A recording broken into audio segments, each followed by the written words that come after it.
Hello.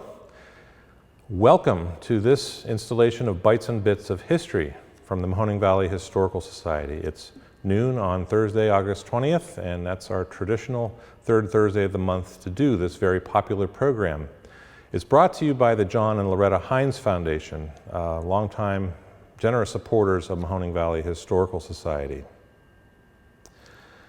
This afternoon's program is presented by Traci Manning, who's the Curator of Education for Mahoning Valley Historical Society, and it's called Shall Not Be Denied, A History of the Women's Suffrage Movement. A little information about Traci. She holds a Bachelor of Arts degree in Religion and Civil War era studies from Gettysburg College and a Master of Arts in Applied History from Shippensburg University, and has studied secondary social studies education at Wilson College. She spent 6 years working for the National Park Service in various parks as an education park ranger before coming to Mahoning Valley Historical Society in 2012.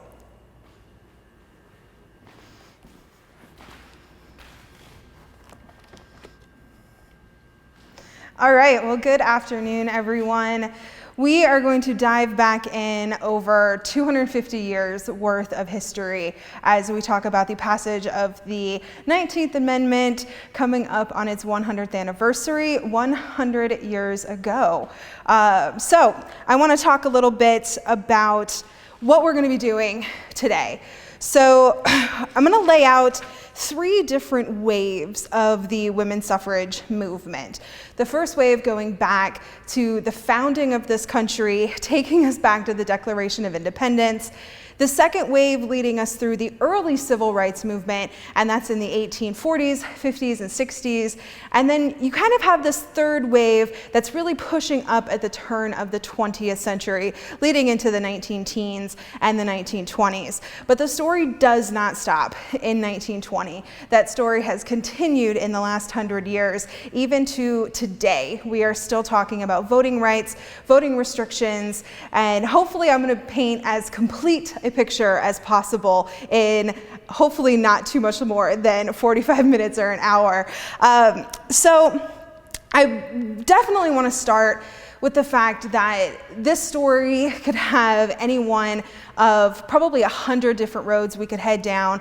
So I'm going to do my best to kind of pick some of the bigger stories, the influential women and people who were involved in this. But I'm probably going to miss some people. That's not intentional. It's just trying to keep it all within our time frame. So let's go back to March 13th of 1776. And John Adams is sitting in the Continental Congress at the time. And his wife Abigail writes him a letter. Now this letter has become pretty famous. Today it's known as the Remember the Ladies letter. And I'm going to read to you just that bit of it. So she says, I long to hear that you have declared an independency. And by the way, in the new code of laws, which I suppose it will be necessary for you to make. And then she writes, remember the ladies, and be more generous and favorable to them than your ancestors. Do not put such unlimited power into the hands of the husbands. Remember, all men would be tyrants if they could. If particular care and attention is not paid to the ladies, we're determined to foment a rebellion and will not hold ourselves bound by any laws in which we have no voice or representation. So Abigail writes that letter to her husband. I'm sure John read it. But as we know, coming out of the Continental Congress and the signing of the Declaration of Independence, nothing really happened. So Thomas Jefferson will write in the Declaration of Independence, his phrase, all men are created equal, is actually edited a few times. So the original phrase stated, we hold these truths to be sacred and undeniable, that all men are created equal and independent. But edits happen, and then it becomes what we know today as we hold these truths to be self-evident, that all men are created equal. Well, what men are they talking about? Are they using men as a euphemism for humanity as a whole? Or are they literally singling out white, landowning, Protestant, CIS-gendered men? Most likely that is the case, as several, if not almost the majority of those signers of the Declaration of Independence were slave owners. So I want to fast forward to today, though, and I'm going to kind of add something to Thomas Jefferson's Declaration of Independence, and I'm stealing this from the absolutely fantastic Lin-Manuel Miranda, who brought us the cultural phenomenon that is Hamilton. And he writes in the great song, The Schuyler Sisters, "We hold these truths to be self-evident, that all men are created equal. And when I meet Thomas Jefferson, I'm going to compel him to include women in the sequel." So I think that's what we're going to kind of look at today, is how women have taken these laws, these phrases in our guiding documents, and turned them into the argument for women's suffrage. So at the time of kind of our baby United States, just coming out of the Revolutionary War, only about 6% of our population were legally allowed to vote. So that includes those white, landowning, wealthy, Protestant Christian men. So heading into the 19th century, let's talk about the world women were living in. So women in nearly all aspects of society were expected to live by a pretty long list of social constructs that shaped their lives. This becomes known as the cult of domesticity, or the cult of true womanhood. So this is adhered to by middle and upper class women, and it doesn't really apply, if you will, to lower class or women of color, because they weren't considered true women. So this is definitely a class issue as well. But the cult of domesticity had 4 pillars that these women were to adhere to. The first is to God, and that's your piety. So piety to specifically the Protestant Christian God. Purity, which was to the man in your life, you save yourself for your husband alone. Your domesticity, that basically all women are good for, is our role in the kitchen and the bedroom, and that's about it. And submissiveness. So submissiveness as the 4th pillar would be to whoever that leading man is in your life. If you're unmarried, it would be your father or another older male relative. And if you're married, of course, it is your husband. So the cult of domesticity really stated that the woman's place was in the home. It's near her hearth, raising her children, and making sure dinner was ready in a clean house. Her world was split into 2 spheres, a public sphere and a private sphere. In the public sphere, she was voiceless, and in the private sphere, she was really powerless. So this not only was kind of a social construct, it was also a medical thing. So this is something that surprises a lot of people. Mainstream medicine and science is going to use a lot of different things to say that women are not only physically inferior to men, but mentally and emotionally inferior to men. So there's a science known as phrenology. Now today we know phrenology is a quack science, there's no truth behind it. But at the time, scientists and doctors would feel the bumps and the dents on your head and be able to say what your personality traits were going to be. Are you going to be a murderer or a liar or an artist? And phrenologists would use that to prove that women were inferior to men. They would also note that women's brains were smaller and less developed. A doctor in the early 1800s is quoted as saying, "Woman is a constantly growing child, and in the brain, as in so many parts, she conforms to the childish type." So the idea that a woman's brain does not evolve after childhood was pretty well accepted science. So all of this leads us to the idea of true womanhood, what it meant to be a woman. And these were the things that women had to do. And you're going to see in this image here the 2 sides of this. You have idleness. She's a mess. Look at her. Her hair is not done. She's sleeping on the job. The floor isn't dusted and swept. And then on the other side, you have industry. And she's spectacular. Sleeves rolled up. Bread's already in the bowl. She's cleaning off the table. So these were the 2 options women had. You could be idle and be a mess, or you could be industrious and be that proper, true woman. So fortunately, though, there are enough women who question these constructs. And they will kind of ask, how do we do this? What do we do? What's the end goal? Who is going to be the person who does this? And that is where we are going to start. So I'm going to introduce you to some early players in this movement. The first one I want you to meet is Lucretia Mott. She was an abolitionist, and she was a great and powerful orator. She speaks out against racial and gender injustice, and I kind of call her the grandmother of the movement. She is coming out of that kind of post-Revolutionary War era and into the 1830s, 40s, and 50s, where she's going to kind of lead some of these younger women. She's raised a Quaker, believing that all people under God are equal. By the 1830s, she becomes a member of William Lloyd Garrison's American Anti-Slavery Society. And Garrison really wanted women to be involved, so Lucretia Mott will take advantage of that. She will speak out publicly, and she will be heavily criticized for that public role. She travels to London in 1840 to attend the World Anti-Slavery Convention, and there she's going to meet Elizabeth Cady Stanton. And the two of them will work together to organize the 1848 convention in Seneca Falls. And we'll get back to that. So initially, this women's rights movement is not so much a suffrage movement, but a women's rights movement that is linking hand in hand with the abolitionist movement and kind of this push for equal human and civil rights. So early on, women are not necessarily fighting for that right to vote. They're fighting for those basic rights under the law, which they were not guaranteed. So that link between abolition and suffrage is going to prove to be very effective early on. But in the years following the Civil War and the passage of the 14th and 15th Amendments, all of that is going to change. We're going to see a lot of bitterness between the sides in all of this. So I next want you to meet the Grimke Sisters. So Sarah Grimke and her sister Angelina were well-known abolitionists who spoke out also about racial and gender equality. They were born to a wealthy slave-owning family, but in the 1820s, Sarah moves to Philadelphia and becomes a Quaker. Now in 1836, she publishes a booklet called An Appeal to the Christian Women of the South.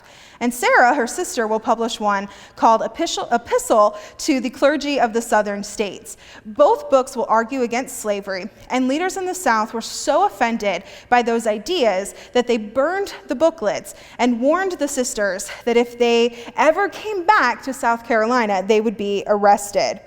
So the General Association of Congressional Ministers of Massachusetts also did not like their writing and did not like that they were giving speeches in front of men. So that Massachusetts organization wrote a public statement against the Grimke Sisters.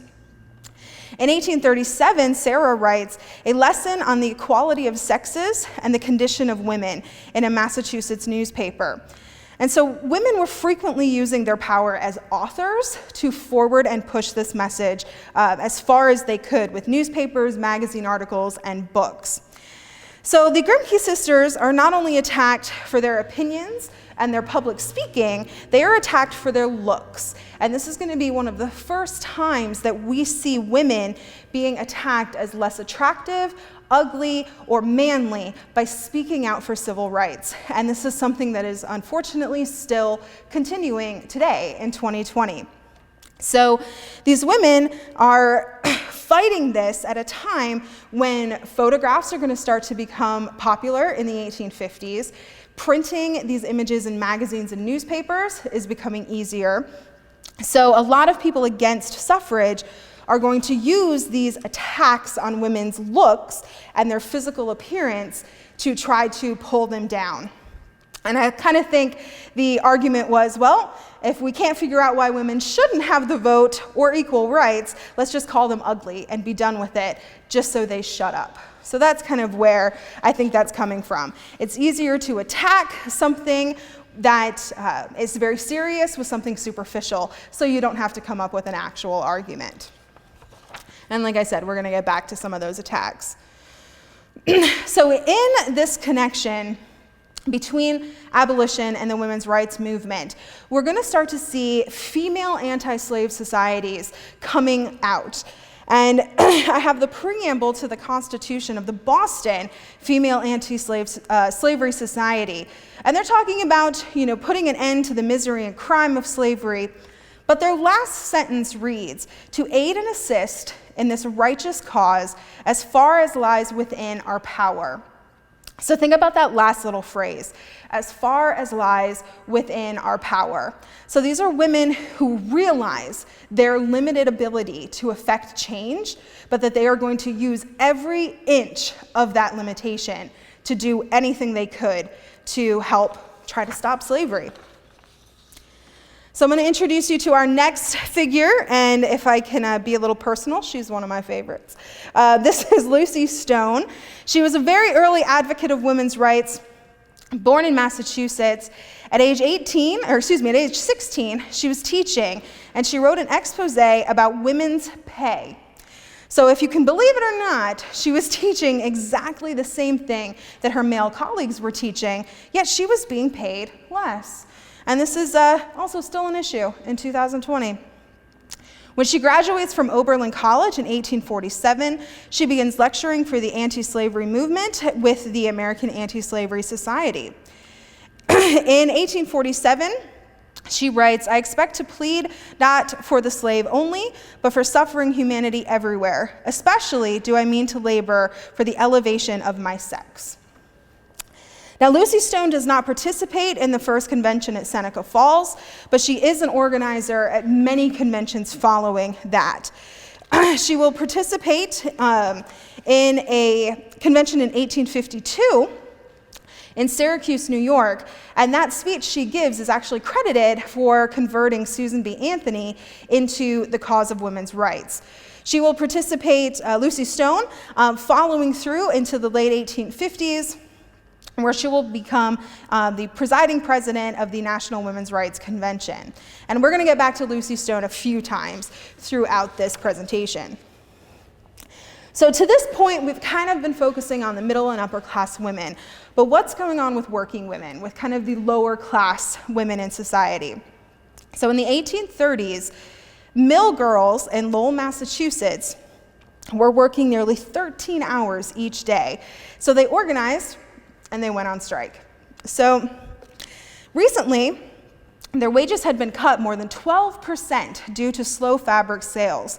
They began petitions and trying to work with their leader, Julia Wilson, but executives at the mills fired Julia Wilson in the hopes that her dismissal would stop this protest from these mill girls.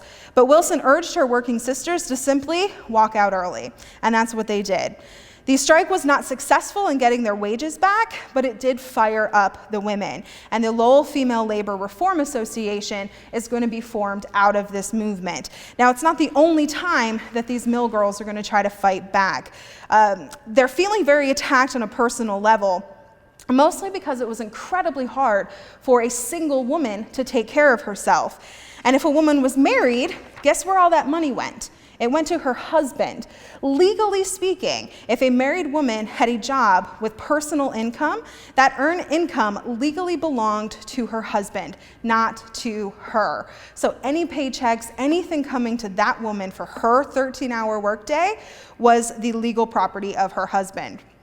So the Labor Reform Association, being founded in the 1840s, they're going to work with men's organizations like the New England Working Men's Association, pushing for workers' rights as well.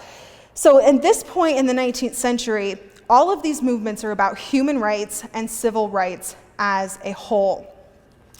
And we're going to start to see what this leads into.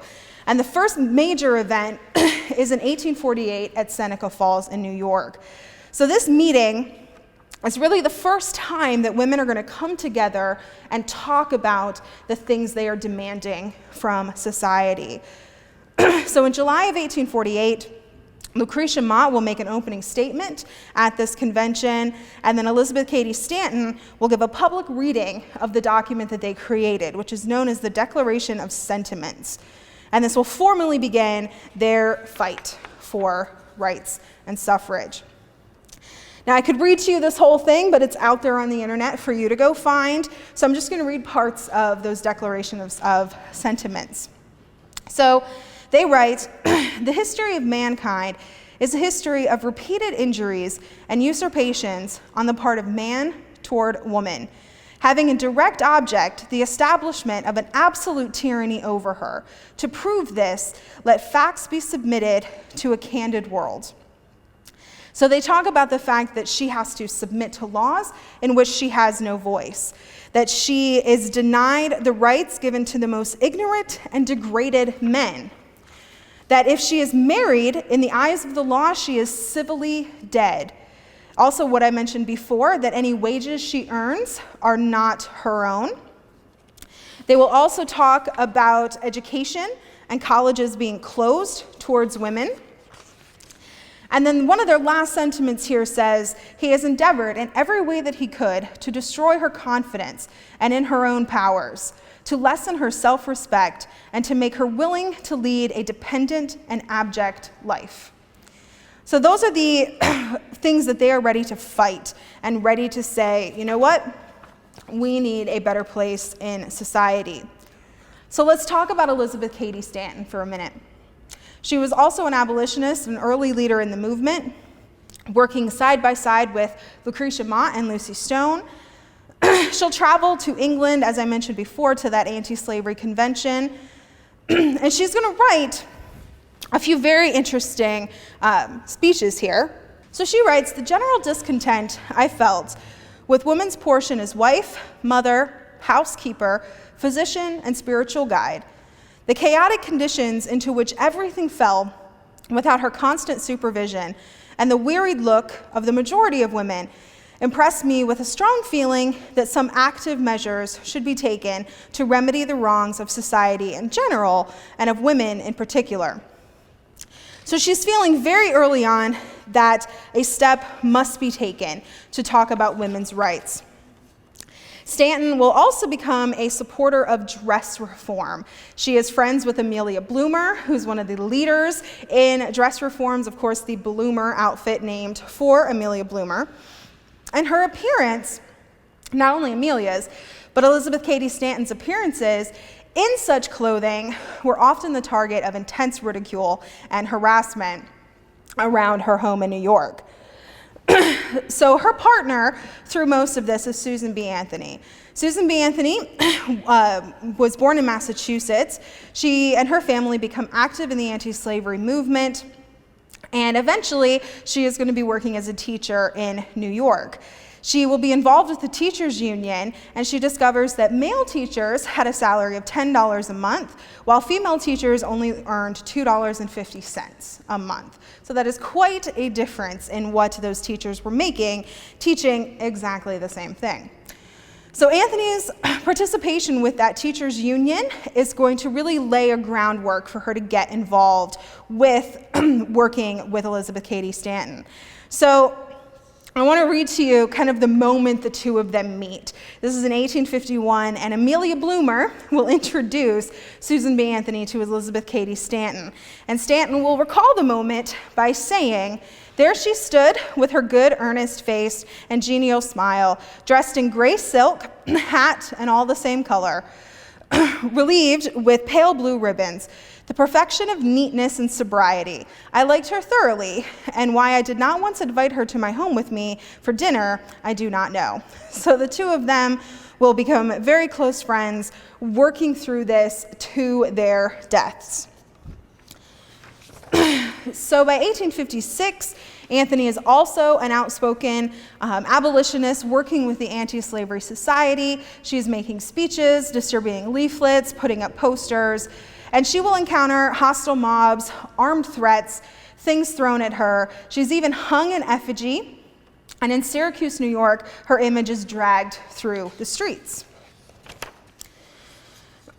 So in 1850, I want to talk about one more convention because it's held pretty local. It's held just down the road in Salem, Ohio. So this particular convention, Mott could not attend, but Lucretia Mott will send a letter to be read at this convention. And the letter reads, "The wrongs of women have too long slumbered. They now begin to cry for redress. Let them be clearly pointed out in your convention, and then not ask as favor, but demand as right that every civil and ecclesiastical obstacle be removed out of the way." Now what you're seeing here is a copy of the convention's proceedings which belonged to the women's rights advocate Betsy Mix Coles, and she presided over the convention there in Salem. She will become one of Ohio's leading female educators and one of the leaders in the Ohio suffrage movement. As a young woman, Coles will begin teaching in northeastern Ohio and in New York. When she hears about Oberlin College's new women's course, she enrolls. She graduated in 1840 and went on to teach in Portsmouth, Ohio. In 1858, she was one of the first female superintendents of the schools in Painesville, Ohio.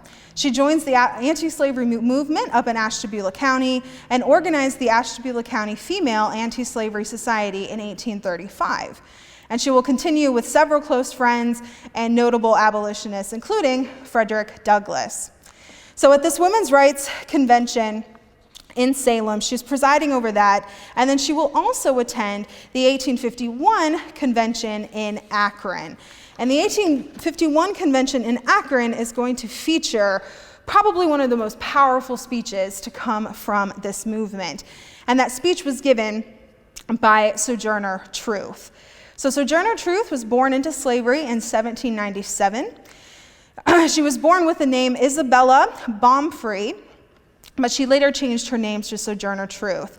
So she spent her early childhood on a New York estate owned by a Dutch American. And like other slaves, she experiences the miseries of being sold. She was cruelly beaten and mistreated.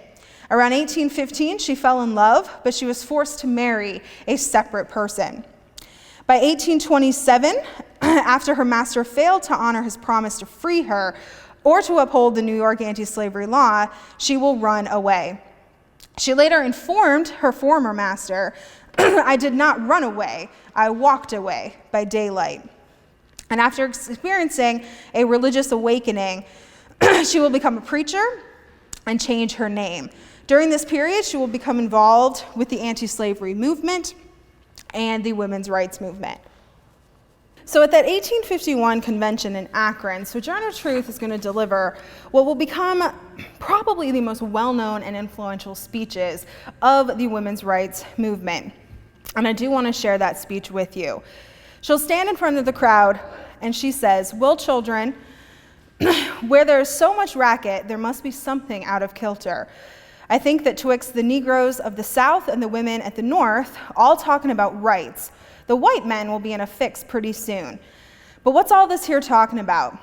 That man over there says that women need to be helped into carriages and lifted over ditches and to have the best place everywhere. Well, nobody ever helps me into carriages or over mud puddles or gives me any best place. And ain't I a woman? Look at me, look at my arm. I have plowed and planted and gathered into barns, and no man could head me. And ain't I a woman? I could work as much and eat as much as a man when I could get it, and bear the lash as well. And ain't I a woman? I have borne 13 children and seen most all sold off to slavery. And when I cried out with my mother's grief, none but Jesus heard me. And ain't I a woman?" When they talk about this thing in the head, what's this they call it? Intellect. That's it, honey. What's that got to do with women's rights or Negroes' rights? If my cup won't hold but a pint and yours holds a quart, wouldn't you be mean not to let me have my little half measure full? When that little man in the black there, he says women can't have as much rights as men because Christ wasn't a woman. Well, where did your Christ come from? Where did your Christ come from? From God and a woman. Man had nothing to do with him. If the first woman God ever made was strong enough to turn the world upside down all alone, these women together ought to be able to turn it back again and get it right side up again. And now that they is asking to do it, the men better let them. So that is one of the versions of Sojourner's speech that is written down that day. And moving forward with the anti-slavery movement, we have a book written, and it is known as Uncle Tom's Cabin. This is written by, Harriet Beecher Stowe. Harriet Beecher Stowe most likely experienced the witnessing of slavery as a child, since Connecticut was the last state to abolish slavery in 1848. So she had grown up seeing the horror that was slavery around her. She visits a plantation which is going to inspire her writing of Uncle Tom's Cabin. Now, this book will have very different reactions from both sides of this fight here. The abolitionist sentiment will be very strongly with this book, while those against abolition and forced slavery are going to use this book as a weapon, saying that it is not true. There's nothing in this book that has any basis in fact. So Harriet Beecher Stowe affects all of this change, and she's a woman. And she's one of many women at the time who are going to use their pen to write books to try to push these movements forward. So I want to get back to Lucy Stone and Henry Blackwell, her husband, for just a minute here. This is kind of the lighter side of this story. So Lucy Stone, she never had any intention of marrying, but she will relent after Henry Blackwell persists and persists and persists. So women were restricted from voting, of course, but when they entered marriage, they were completely barred from any control over their property. Marriage basically stopped any rights to inherit property, have their own money, or act independently under the law. So she will state that she is better off as a single woman. She does not want to marry this guy. But after a 2-year courtship, they will basically relent when she proposes the idea of an equal partnership with a marriage protest, is what this is going to become. So they write in what I believe are the most romantic marriage vows ever stated by a couple. They write, "While we acknowledge our mutual affection by publicly assuming the relationship of husband and wife, yet in justice to ourselves and a great principle, we deem it a duty to declare that this act on our part implies no sanction of, nor promise of voluntary obedience to such of the present laws of marriage, as refuse to recognize the wife as an independent, rational being, while they confer upon the husband an injurious and unnatural superiority, investing him with legal powers which no honorable man would exercise, and which no man should possess. We protest especially against the laws which give to the husband, number 1, the custody of a wife's person, number 2, the exclusive control and guardianship of their children, number 3, the sole ownership of her personal and use of her real estate unless previously settled upon her or placed in the hands of trustees, as is the case with minors, lunatics, and idiots. Number 4, the absolute right to the product of her industry. Number 5, also against laws which give to the widower so much larger and more permanent interest in the property of his deceased wife than they give to the widow in that of a deceased husband. And finally, number 6, against the whole system by which the legal existence of the wife is suspended during marriage, so that in most states she neither has a legal part in the choice of her residence, nor can she make a will, be sued, or sue in her own name, nor inherit property. We believe that personal independence and equal human rights can never be forfeited except for crime, that marriage should be an equal and permanent partnership and so recognized by law, that until it is so recognized, married partners should provide against the radical injustice of present laws by every means in their power. And that should be a Hallmark card for a wedding, because it's the best one. So their marriage in 1855 will last. Lucy Stone keeps her name. She is on record as potentially being the first married woman in the United States to keep her maiden name. And her followers will then become known as Lucy Stoners, which I think is pretty fabulous as well. So this leads us into the Civil War. And very unlike me, I'm going to completely skip over it, mostly because that would take us another several hours to talk about. But what comes out of the Civil War are 3 Civil War civil rights amendments. The first of which is the 13th Amendment, which abolishes slavery. Everybody's happy about that. We are making that step forward. Slavery has been abolished. The work that these women and men have been fighting for has finally seen that outcome. Then we have the passage of the 14th Amendment. Now, among many things, the 14th Amendment will outline citizenship. Now, the 14th Amendment is still used in debates today, but a lot of women are going to use the 14th Amendment to say, I'm a citizen, I should have the right to vote. Men aren't very happy about that. So let's fast forward to the 15th Amendment, which will grant universal male suffrage. Now that sounds great on paper for men of color, but in action it will not turn out that way. We're going to talk a little bit about the Jim Crow laws and ways that will stop African American men from voting and eventually African American women from voting. But at this point, we are at a moment in history where male suffrage is now a universal right in this country. And what this will lead to is the fact that we see African American men and men of color using that right in the years following the Civil War. We're also going to see an organization known as the American Equal Rights Association, which is formed by these former abolitionists and women's rights advocates, and they will endorse both women and men's right to vote. So the 15th Amendment, like I said, is going to allow African American men to actively participate in the political process. They will acquire land of their former owners, they will seek their own employment, and they will use public accommodations. Opponents to this progress, however, will soon rally against those former slaves' freedom and begin using any means they can to disenfranchise them. So like I said, in the years following the Civil War, we actually see men running for public office, winning those seats, but following Reconstruction, white Southerners are going to take all of that away. So the 15th Amendment also does something else. The 15th Amendment is going to cause the women's rights movement to simply split in half over that question of male suffrage for African American men. Now, Susan B. Anthony is stated to have said, I will cut off this right arm of mine before I will ever work or demand the ballot for the Negro and not the woman. And that's going to become kind of the root of this split.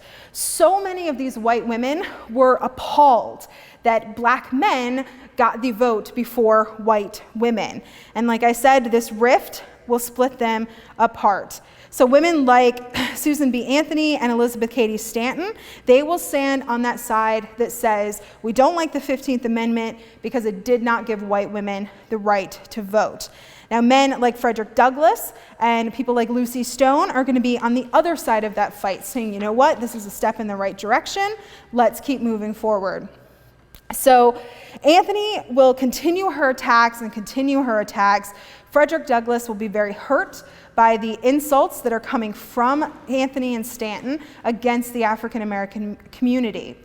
So Anthony, one of those attacks, she will make a statement that reads, what words can express her, the white woman's, humiliation when, at the close of this long conflict, the government which had served so faithfully held her unworthy of a voice in its councils, while it recognized as the political superiors of all the noble women of the nation, the Negro men just emerged from slavery, and not only totally illiterate, but also densely ignorant of every public question.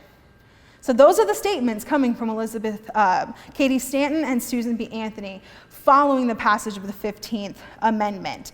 So this rift will come to its head at an AERA meeting in 1869. And at this meeting, they are going to fight and officially split into half. Susan B. Anthony and Elizabeth Cady Stanton will form the National Women's Suffrage Association, focused solely on a federal women's suffrage amendment. While on the other side, we will have the American Women's Suffrage Association, which are focusing more on state-by-state legislation to give women the right to vote. And that is going to be led by women like Lucy Stone and Julia Ward Howe with their friend Frederick Douglass. By 1875, we have the first women's suffrage amendment going to Congress. 1878, the first women's suffrage amendment going to Congress. The text of this bill is introduced by California Senator Aaron Sargent, and suffragists will testify before senators for the very first time. In 1882, 4 years later, the Senate formed a women's suffrage committee to look into the issue, and the committee recommended suffrage. But in 1887, 5 years later, the Senate defeats the bill 16-34. So it took 9 years to get a vote on the very first women's suffrage amendment. Now, over time, we're heading into the 1890s now. Over time, the tensions between Stanton, Anthony, and Douglas will subside. The discrimination against black women in the women's suffrage movement will continue as certain white suffrage leaders will seek out their Southern white male and female support and essentially push the women of color out of their way. The anti-black rhetoric and actions of the National Women's Suffrage Association is going to really alienate women of color, even as the two groups will come back together. And by 1890, like I said, they merge back together, and instead of giving us an easy name, they just merge their names to become the National American Women's Suffrage Association, or I call them NWASA, because it's easier to say. So this organization will have Elizabeth Cady Stanton as their first president, but she will retire essentially around the mid-1890s, and Carrie Chapman Catt will take over in 1900. And this is where I want to introduce you to the third wave of this movement. All right, so this is going to lead us into that third wave of the women's suffrage movement. And I call it the third wave because these women, like the Carrie Chapman Catts and the Harriet Taylor Uptons, are coming into women's suffrage not from the abolitionist movement. They are coming into this solely as a push for women's suffrage. So the movement takes on a very different feel in the late 1890s and then into the turn of the 20th century. So Harriet Taylor Upton, one of our local heroes, was born in Ravenna, Ohio, and then moved to Warren. By 1890, she's a member of the National Women's Suffrage Association, and she will be heavily involved. She is elected the treasurer of that organization, and she will serve in that capacity until 1910. And it was at her urging that the National Women's Suffrage Association will move its headquarters to Warren. She will serve as the president of the Ohio Women's Suffrage Association from 1899 to 1908, and again from 1911 to 1920. Now, we could be here all day talking about Harriet Taylor Upton, so I'm just going to give a shout out to my friends up at the Upton House in Warren, and I suggest you visit them. That's the best place to learn about Harriet Taylor Upton's impact through all of this. So racial tensions, even though the organizations are back together as one, those racial tensions are still not going away. So despite all of the important work by black suffragists, the mainstream suffrage movement will continue to discriminate, and they will even condone white supremacist ideologies to gain Southern support for white women's voting rights. Now, consequently, African American women and men will become increasingly marginalized, and the discrimination against them will be heavily seen at upcoming events. So white suffragists working against their sisters of color are going to come out in several different ways. So by 1895, Anthony will ask her friend and fellow suffrage supporter Frederick Douglass not to attend the upcoming convention in Atlanta.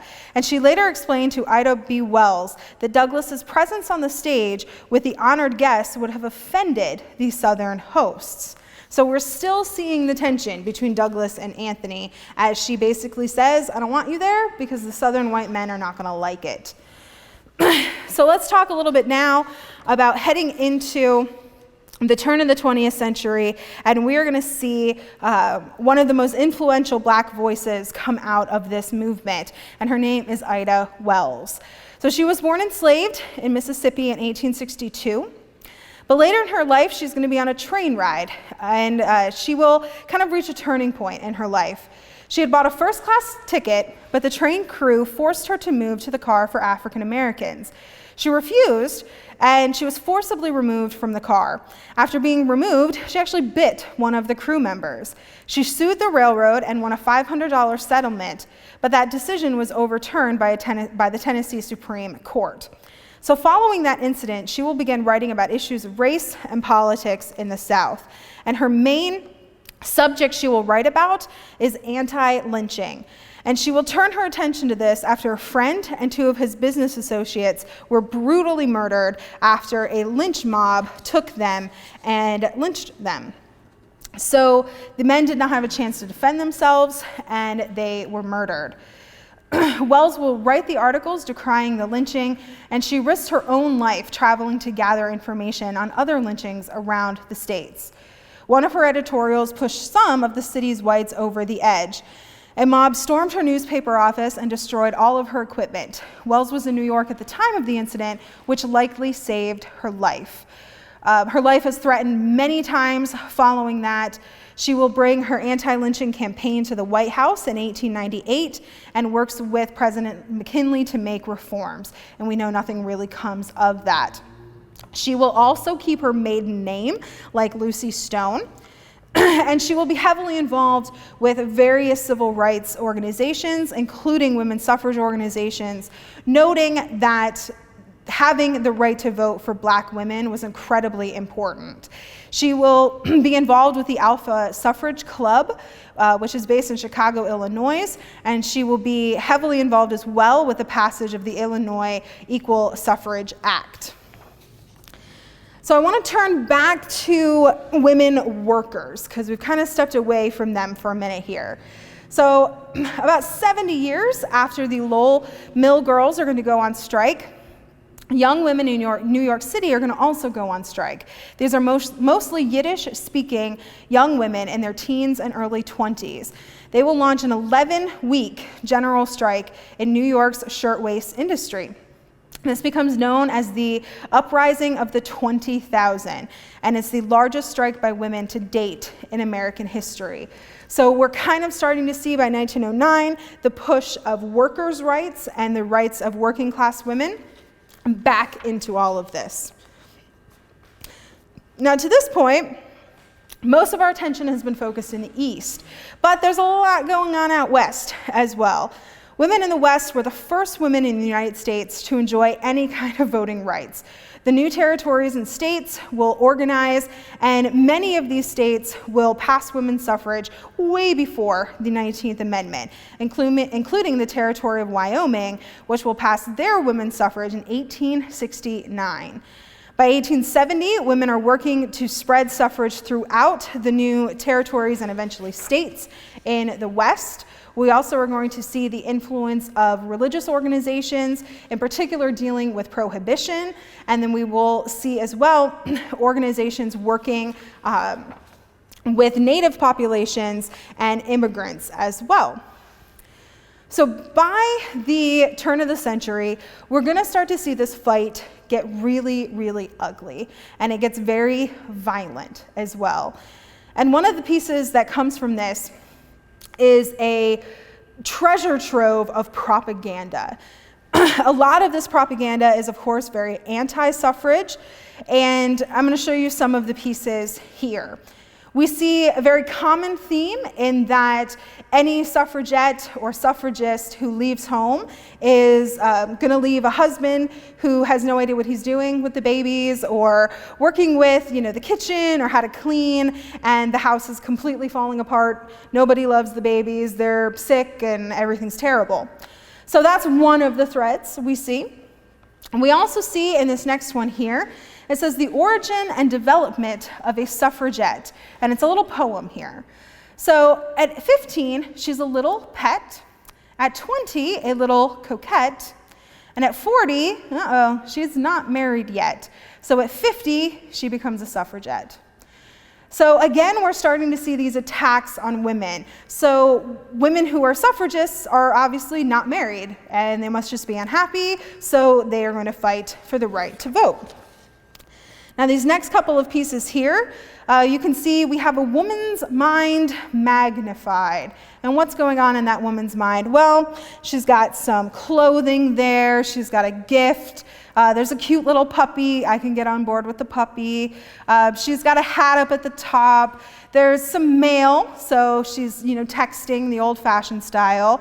And then there's two men probably vying for her attention with a wedding ring there, and then a baby.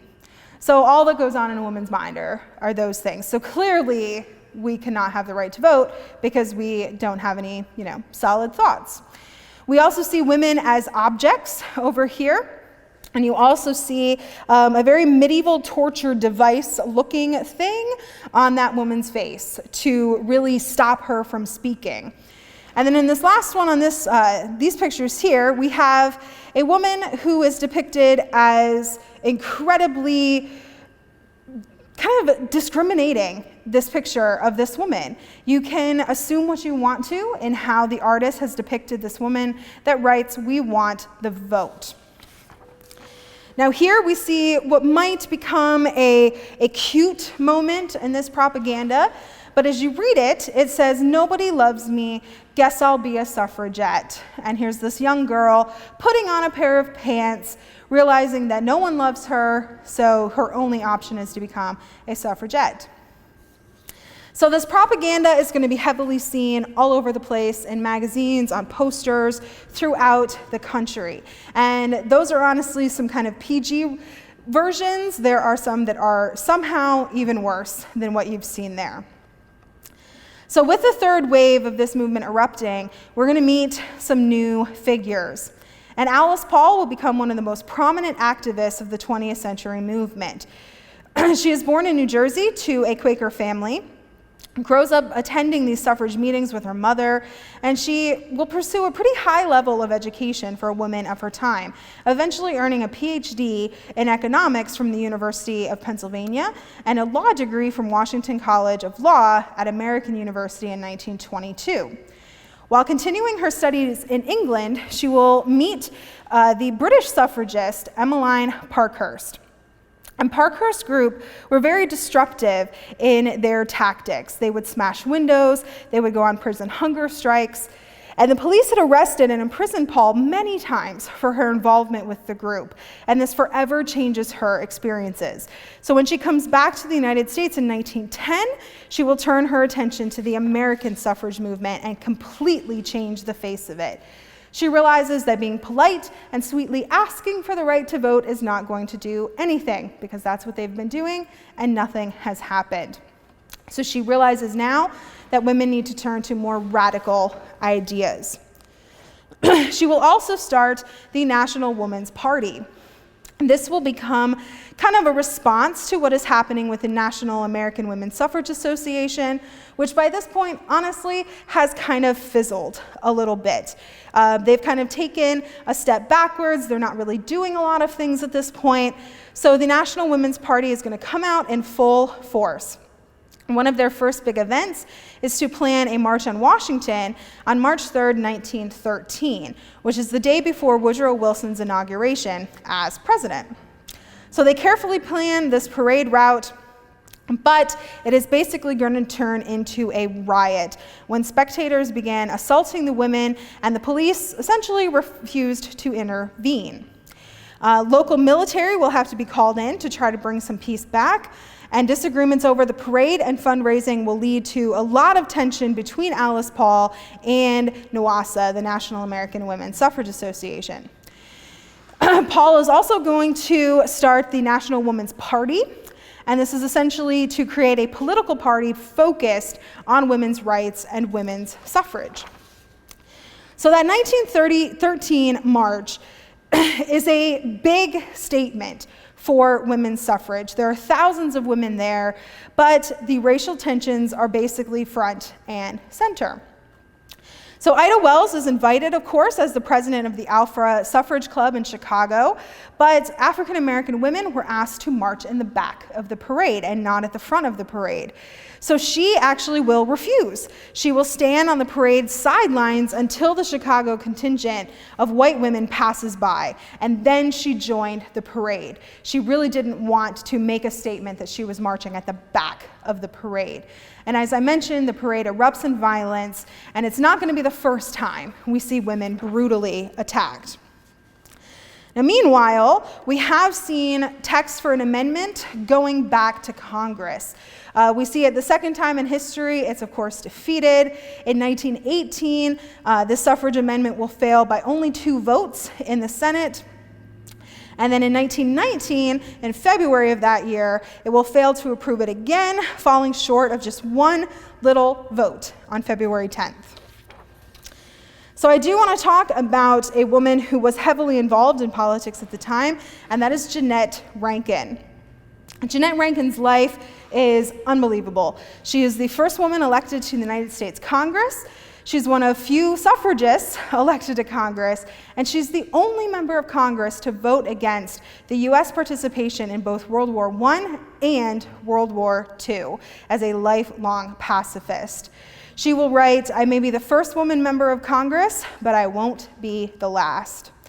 So in her early life leading into her politics, she worked as a lobbyist for the National American Women's Suffrage Association, and she was heavily involved in speaking out and working for civil rights. Now, as the first woman member in her home state of her home state legislature, she will really bring the issue of suffrage to her home people. And when the special committee will report on women's suffrage, she is the only woman there who can kind of speak as a woman because she's the only woman in Congress at that point. So in 1918, when the House voted, Rankin has said that she was the only woman who ever voted to give women the right to vote. Now, that vote in 1918, of course, did not pass, but she was the only woman to ever vote to give women the right to vote. Now, after she leaves, she will return to Congress in 1940. She comes back because she wants to run against an outspoken anti-Semite in her home district. And she wins that election, of course. She comes back to Congress, and she will vote again against war, this time against World War II. So spend some time reading up on Jeannette Rankin and her career because it's incredibly fascinating and powerful, the work that she did. So a few more people to meet here. I want to introduce you to Nanny Helen Burroughs. This was a woman who was highly educated, wonderful academic achievements, but she's turned down for a Washington, D.C. public school teaching position. And some historians speculate that the elite black community discriminated against her because she had a much darker skin color than members of that community. Now, undeterred from their rejection, she decides to open her own school. She will work heavily for African American women and their educational pursuits, and also for women and suffrage. So the National Women's Party, following the parade in 1913 and seeing that votes are failing in the House and Senate, are going to set up a very big event. And this is an organized group of picketers in front of the White House, known as the Silent Sentinels. So they would stand in front of the White House all day, every day, with signs against President Wilson, asking what he is going to do for women, when are women going to get the right to vote. But let's remember what else was happening in 1917. In 1917, World War I is happening in Europe. And a lot of people considered that these women were not patriotic, they were unwomanlike, and that they needed to stop protesting something as frivolous as women's suffrage during a time of war. And once the United States entered the war, the fight against these silent sentinels gets even more intense. So rather than backing down, they will become more confrontational. Onlookers are very hostile to these picketers, and in June of 1918, Lucy Burns and Dora Lewis are going to actually raise a banner that addresses what's happening in the war. And people are pretty upset about that particular banner, and many of those women are going to be arrested. So over the next several months, women continue to take up those positions in front of the White House. They face violence and even more arrests, and more than 150 women are convicted of obstructing traffic for their protest. That's what they're convicted of, obstructing traffic. They serve jail time rather than pay what they considered unjust fines for exercising their constitutional rights. As the picketing and arrests continued, the sentences increased from a few days in the district jail to several months in the Occoquan workhouse in Virginia, which was a prison. The women, many of whom came from prominent families, demanded to be treated as political prisoners. They went on hunger strikes to protest their conditions, and many were violently force-fed, which I will talk about in a bit here. So, November 14th, 1917 will become known as the Night of Terror. A group of suffragists was brought to the Occoquan workhouse, and they were made to wait hours before meeting with Superintendent Whitaker. When he arrived and found the women still dedicated to their cause, he ordered a mass of guards to drag the women out of their cells. They were brutalized. Executive member of the National Woman's Party, Dora Lewis, was thrown into a cell where her head struck an iron bed and she lost consciousness. Another who shared the cell with Lewis was so distraught at the sight of her cellmate's treatment that she suffered a heart attack later that night. Chief organizer Lucy Burns was handcuffed with her hands above her head and left that way in her cell for hours. The image of Burns behind bars at Occoquan has become an icon of what happened that night. Many other women were also dragged, beaten, and assaulted by prison guards. And this next bit I'm going to read, little warning here. This is what happened to these women when they were force-fed. So the prison wardens would strap their hands down. They would put a towel or sheet over her head and neck to pin them back. And then they would take a tube and put it up her nose with a funnel at the top. They would slide milk and eggs down the tube. This did not work smoothly. It was often a glass tube, and she would suffer abrasions. She would then vomit up the food. She also fought at having the tube inserted and was wounded by that. So that's what these women were facing at the Occoquan workhouse. So meanwhile, President Wilson has all these women in his front yard at the White House. He is very mild to suffrage. He doesn't really seem to care either way, but he will become a very unlikely ally. Some people say he's just sick of it and he wants to move on. Others will say he's swayed by the women in his life, but either way, he feels very insulted by the women out front. He feels they are unfeminine and unpatriotic. But he will work with other leaders who weren't involved with the National Woman's Party, and they will try to sway him to become a proponent of women's suffrage. Now, in 1918, he will give a speech before Congress. It's the first time in his term that he publicly endorses women's right to vote, and he realizes that women during this First World War have been so important to what's happening in the country that they should have that privilege and right to vote. But that speech really didn't change anything because the Senate rejected that vote again in 1918. So let's fast forward to June 4th of 1919, and the Senate approves the 19th Amendment. This is 41 years after it was first introduced. The House will pass it, the Senate will pass it, but now it has to be ratified to become part of our Constitution, and they needed 36 states at the time to do that. So 35 states had voted to ratify the amendment, and we're down to one state left. And several other states were not meeting to vote for various reasons. Remaining states had rejected the amendment, so Tennessee will become the very unlikely home of this amendment being ratified. And the person who takes over as our hero is a very young man named Harry Byrne. He's a 24-year-old legislator in Tennessee, and his story has become a little sensationalized over the year, with some people saying that he gets a letter from his mom saying, listen to your mom, vote for suffrage, and that's what he does. Well, the story's a little bit more complicated than that.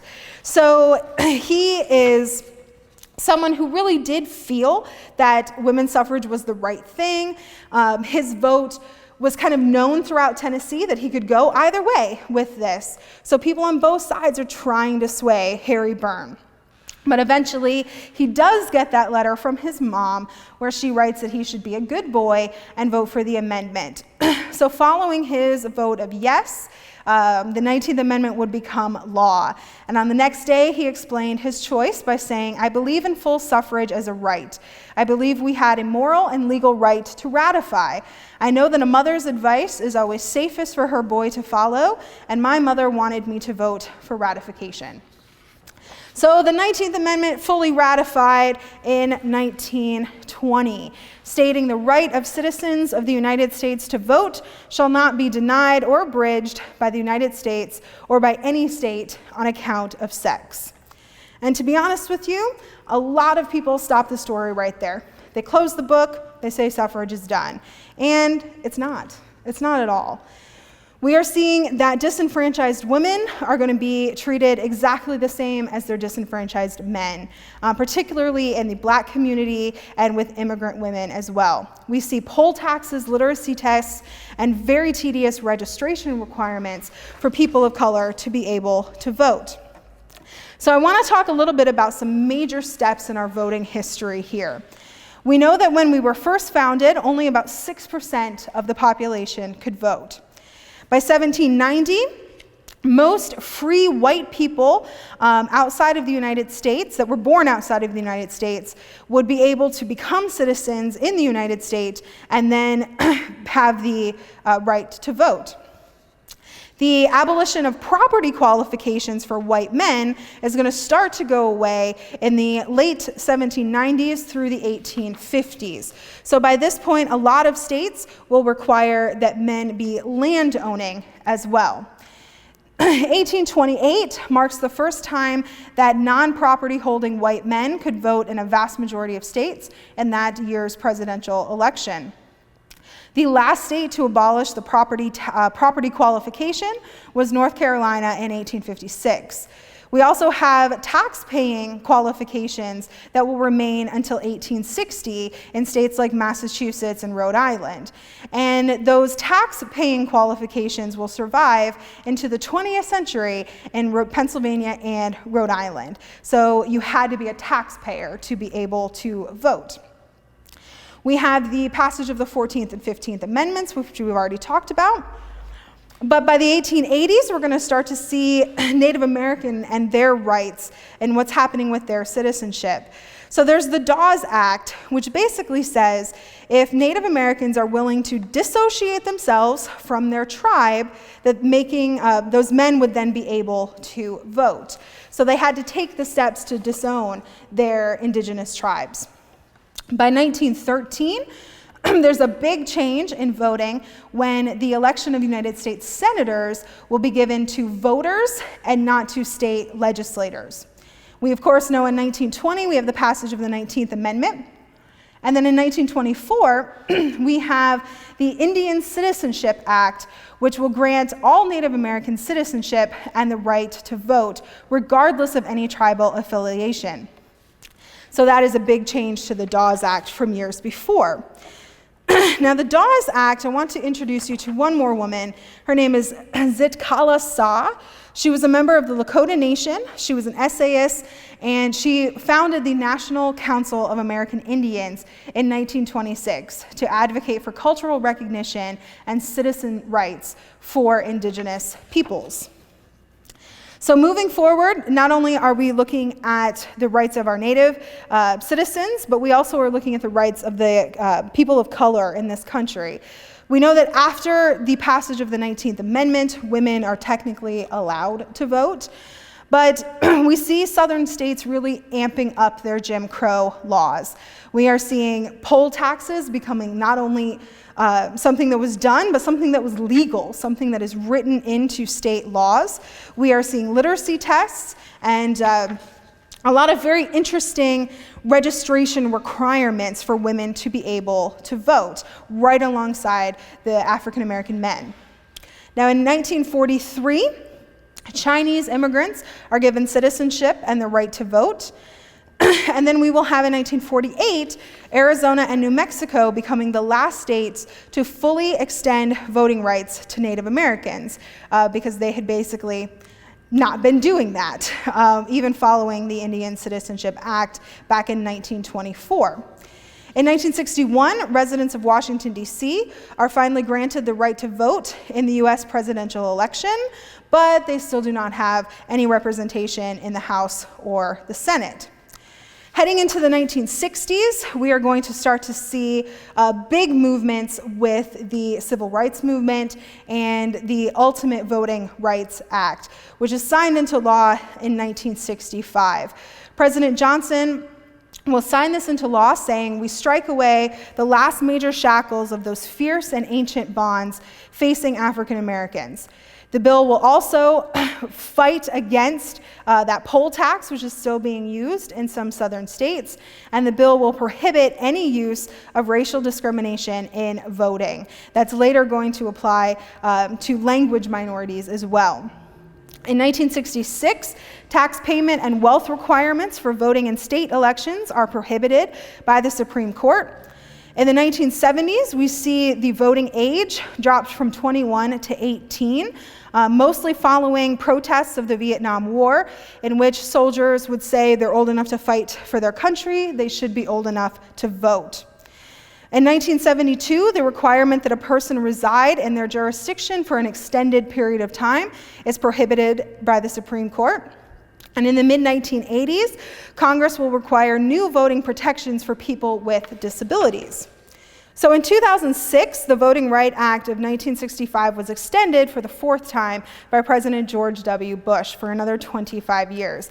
But since then, we have seen voting restrictions surge back, from limited poll hours to shortened early voting windows, restrictions of absentee ballots, closed polling locations, which increase wait times, especially in urban areas, restricted voting rights to felons, and voter ID laws. In general, all of these restrictions have been targeted towards communities of color. So over the last 250 years, we have seen nearly every community in this country fight for the right to vote. And the last thing I really want to say to you guys is to use that right. Get out there and vote. Vote in every single election. Honor these women, honor these men, honor your ancestors, your brothers, your sisters who fought for these rights, not only for the rights of women, but the rights of women of color, of men of color, our indigenous communities, our immigrant communities, everyone. So get out there and vote. So thank you guys so much for joining us as we talked about Shall Not Be Denied, a history of the women's suffrage movement. We have some other great programs coming up from Mahoning Valley Historical Society at the end of August and in September. We're pleased to announce that the Amazing History Race, a very popular program through our History to Go series, will be live again this year and will take place on Saturday, August 22nd from 4 to 6 p.m. The scavenger hunt will start at the Tyler History Center here in downtown Youngstown, 325 West Federal Street. And people will receive clues digitally before the start of the event. And the purpose is to find historic sites throughout the Mahoning Valley using those clues and to report back with them via text or email. And registration for this event is strongly requested, and you can do that through our website, mahoninghistory.org, or by phone 330-743-2589. Please direct to Linda Kostka, our development director. In September, we'll be marking the 145th anniversary of Mahoning Valley Historical Society. And also this year is the centennial for the Good Humor brand of ice cream, which that whole story started here in downtown Youngstown in 1920. We have 2 programs scheduled, which will be on our Facebook page and also our YouTube channel. The first will be Thursday, September 10th, which is our actual anniversary date, and it will be a Founders Day Good Humor tour through downtown Youngstown and also through Harry Burt and his amazing business history and story. And that will cover the good humor part of it in terms of the centennial. And then the following Thursday, September 17th, at noon, we'll have our next installation of Bites and Bits of History. It'll be presented by yours truly, and it's called the Mahoning Valley Historical Society and Good Humor Anniversary Special. And we'll learn about both organizations' history and how they are meshed together here at the Tyler History Center. So please look forward to watching those programs.